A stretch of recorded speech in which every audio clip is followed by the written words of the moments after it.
غالبیت سیدالله بابایوی 70 ساله در آزمون فروغ صبح دانای کتاب است. شهادت از کتابخوان بودن ملت تاجیک می‌دهد. او حالا در مرکز منطقوی خدمت رسانی اجتماعی با پیرانسالان و معیوبان در شهر خوجند استقامت می‌کند. سیدالله بابایو در این آزمون صاحب جای دوم و 1000 سومانه مکافات پول گردید. همچنین اشتراک کردم.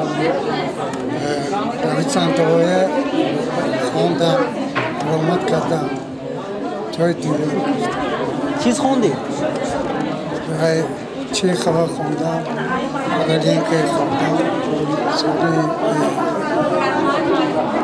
شاعرهای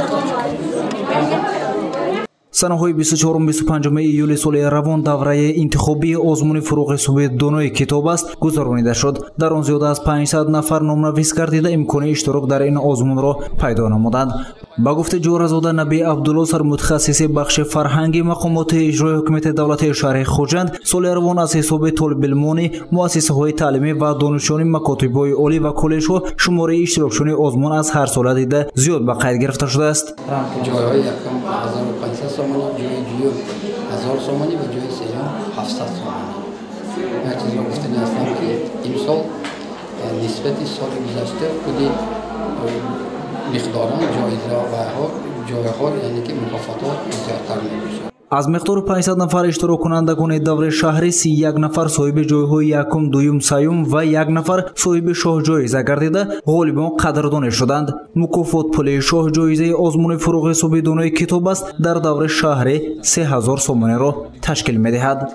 من در آزمون جمهوری فروغ صبح دانایی در номинация ادبیات کلاسیکی اشتراک نمودم و در این آزمون من زیاده از 100 غزل و همچنین 140 رباعی و باز 100 بیت دیگر نوهای شعری، باز پارچه از داستان و دیگر اثرهایی که در آنجا برای این آزمون پیشنهاد شده بود مطالعه نمودم و سزاوار جای سوم گردیدم و در دور ولایتی این آزمون ما کوشش میکنیم که در این آزمون جمهوری سزاوار جای نمایان باشیم. ای فروغ صبح دانایی درود، جوش زن، ای زندگی، ای زنده رود. شادمانزاده پاکیزه هستم، دانشجوی سال دوم دانشگاه دولتی خوجند به نام اکادمیک باباجان غفورов. در فاکولته فیلولوژی تاجیک در رشته سخنشناسی و بخش روزنامه‌نگاری تحصیل به علم دارم. امروز در دور شهری آزمون جمهوری فروغ صبح دانایی کتاب است اشتراک نموده از روی نامیناسیون دوم خواندن و از خود نمودن ادبیات معاصر تاجیک سزاوار جای اول گشتم. سال قبلا نیز در این آزمون اشتراک کردم. مهارت خویش را تا به دور جمهوری به اعضای حکمان نشان داده بودم. من خرسند از آن هستم که حالا در جمهوری تاجیکستان شرایط‌های زیاد مساعد گشتن برای ما دانشجویان. خود همه خواننده‌های کتاب‌های بدیعی و به همه آن همسال‌های خودم پیشنهاد می‌کنم که وقت‌های خالگی خود را به کتابخانه‌ها رفته از کتاب‌های ادیبان برخوردار شوند. من امروز در این آزمون جمهوری ایبی فروغ صبح دانایی اشتراک کرده جای اول را اشغال کردم.